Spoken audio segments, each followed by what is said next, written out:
Starting से कर दें? हाँ ठीक। तो बंधुओं, हम लोग कार्बोहाइड्रेट के विषय में पढ़ना है।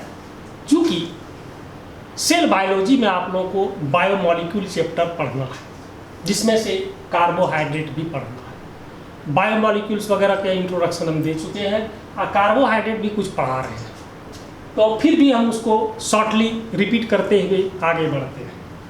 तो कार्बोहाइड्रेट सिर्फ जीवों में पाया जाता है, जीवों के लिए बहुत आवश्यक है। इसका निर्माण सिर्फ जीवों द्वारा होता है, इसलिए इसको बायोमॉलिक्यूल कहा है। इसको फ्यूल ऑफ लाइफ कहते हैं, यानी समस्त जीव को जिंदा रहने के लिए, अपने शरीर को चलायमान रखने के लिए एनर्जी की ज़रूरत होती है, और प्रायः सभी जीव एनर्जी की प्राप्ति मुख्य रूप से कार्बोहाइड्रेट से ही करता है, इसलिए इसको फ्यूल ऑफ लाइफ कहते हैं।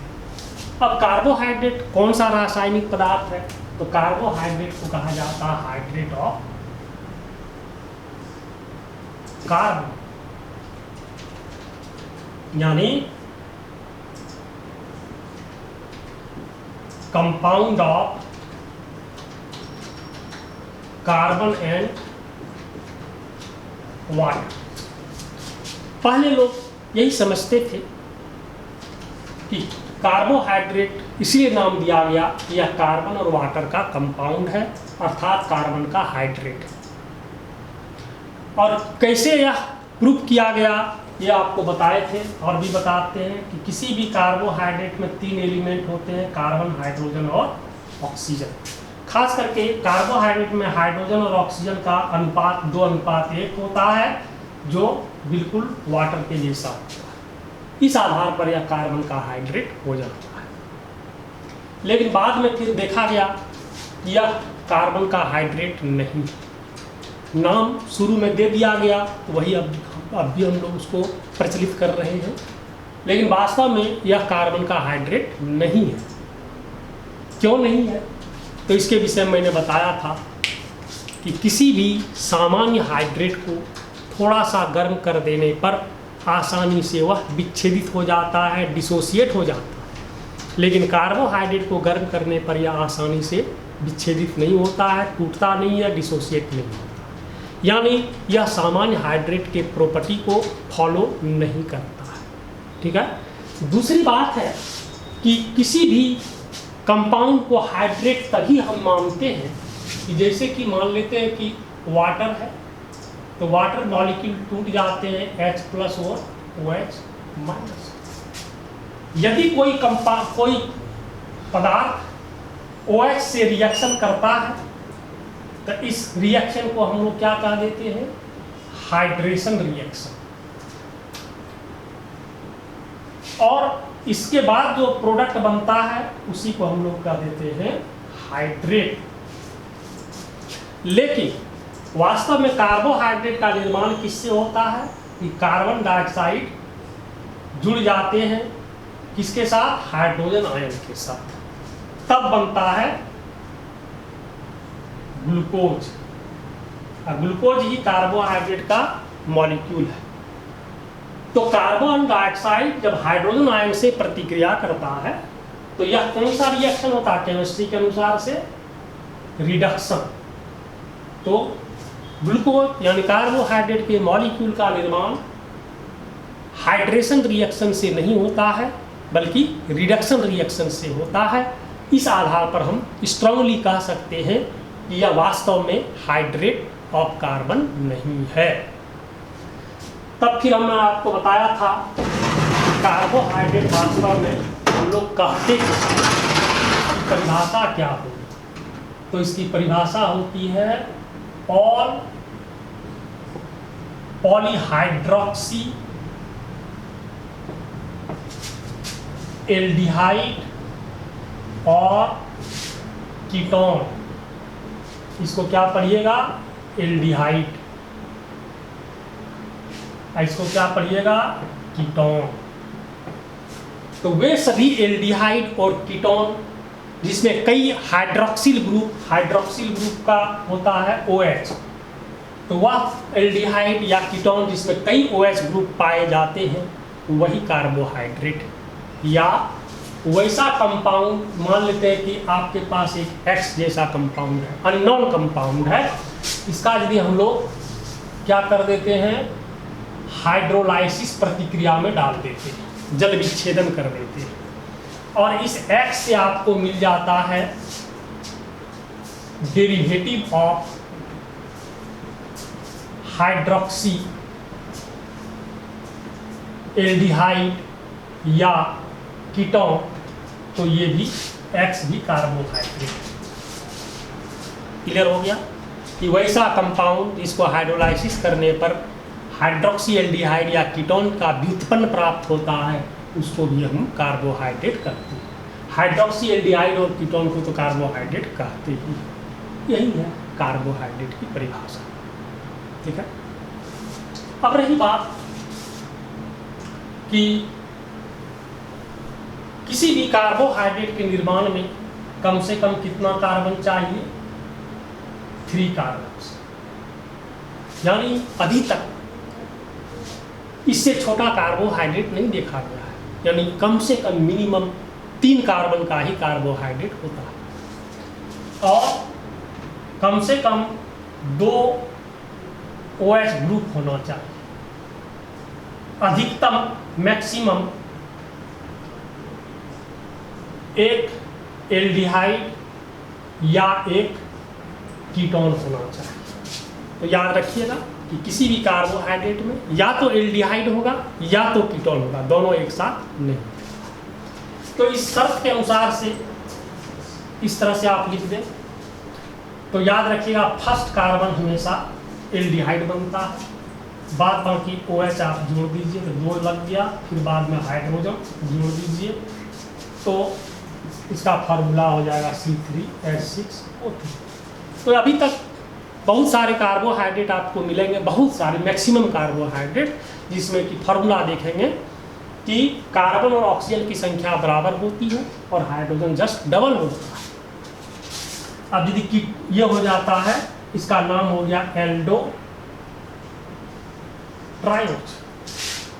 अब दूसरा हम बनाएंगे तो हम याद रखिएगा इस सेकेंड कार्बन हमेशा कीटोन ग्रुप बनता है, अब बाद बाकी आप OH और H जोड़ दीजिए,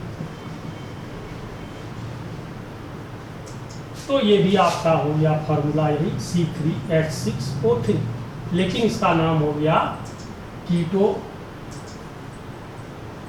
ट्राइओच।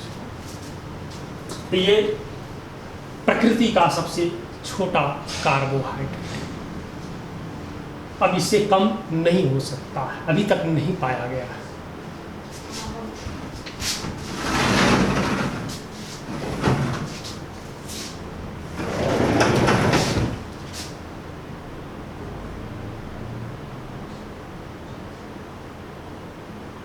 अब कार्बोहाइड्रेट का नोमेनक्लेचर, तो किसी भी कार्बोहाइड्रेट का नाम दिया जाता है उसके लिए एक नियम है, उसमें जोड़ा जाता है एडिंग सफिक्स ओज। कार्बोहाइड्रेट के नाम में प्रायः ओज नामक प्रत्यय जोड़ा जाता है, जैसे उदाहरण के तौर पर देखिए ग्लूकोज, फ्रुक्टोज, लैक्टोज, ये सब। अब रही बात कार्बोहाइड्रेट का क्लासिफिकेशन, हम लोग को पढ़ना।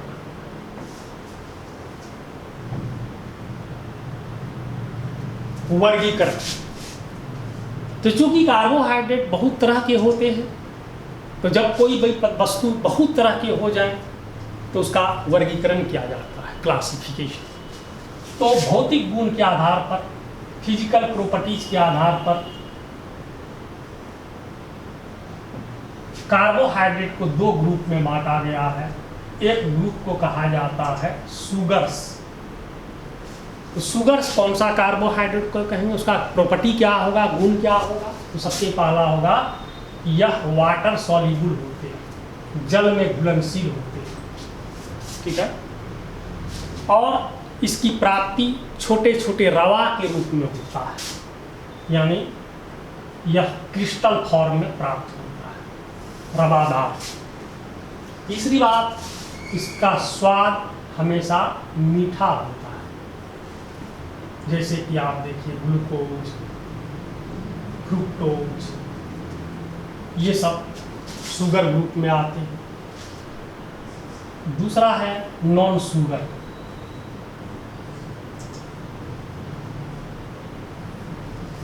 इसका भौतिक गुण, फिजिकल प्रॉपर्टी होता है स्पायरिंगली सॉल्युबल इन वाटर।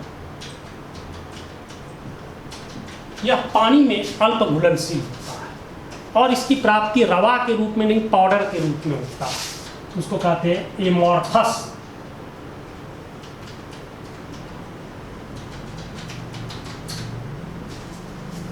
बेरवादार। नेक्स्ट होता है, इसका स्वाद हमेशा बीटर होता है, यानी इसका स्वाद हमेशा कसेला होता है।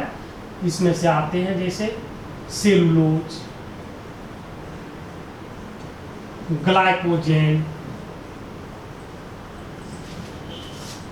ये हो गया आपका भौतिक गुण के आधार।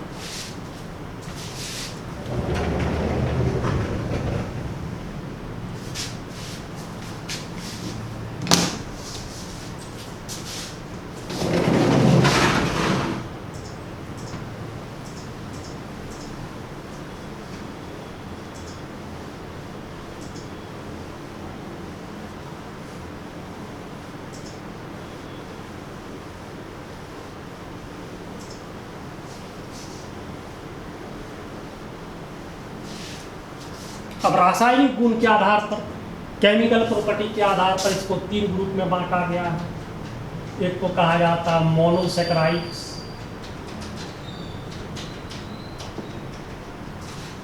दूसरे को कहा जाता है ओलिगोसैकेराइड्स,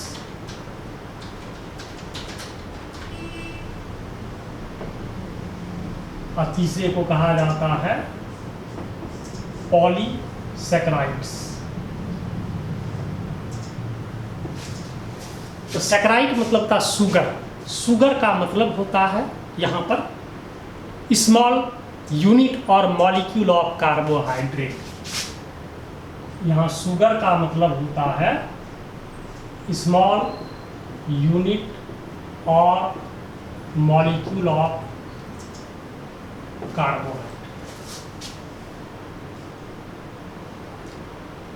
तो यहाँ पर शुगर का यही मीनिंग हुआ कि कार्बोहाइड्रेट की एक इकाई, कार्बोहाइड्रेट के सबसे छोटे मॉलिक्यूल को शुगर कहा जाता है। तो यहाँ मोनो का मतलब क्या होता है? मोनोसैकेराइड का मतलब क्या हो गया? मोनो मतलब हो गया एक, सैकेराइड मतलब हो गया शुगर। एक शुगर को, शुगर के एक मॉलिक्यूल को मोनोसैकेराइड मुख्यतः कहते हैं। लेकिन इसको परिभाषित कैसे करेंगे? वैसा कार्बोहाइड्रेट जिसको हाइड्रोलाइसिस करने पर और अधिक सरलतम रूप की प्राप्ति नहीं होती है, ठीक है, उसी को हम लोग मोनोसैकेराइड कहते हैं। फिर एक बार बता दूं, वैसा कार्बोहाइड्रेट जिसको हाइड्रोलाइसिस करने पर और अधिक सरलतम रूप की प्राप्ति नहीं होती है, इसीलिए इसको कहा जाता है स्ट्रक्चरल यूनिट ऑफ कार्बोहाइड्रेट।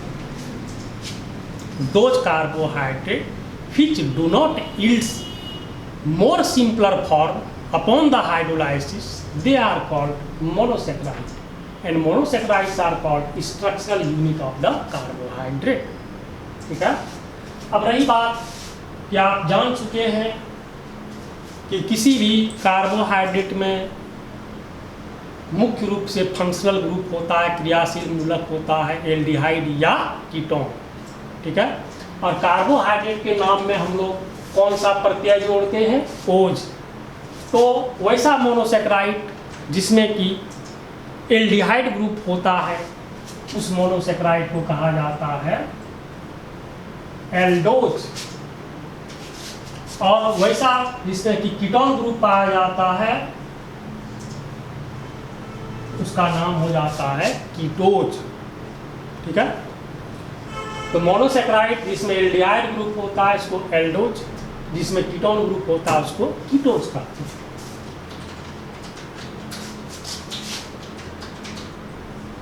और एल्डोज को ही कहा जाता है एल्डिहाइड शुगर।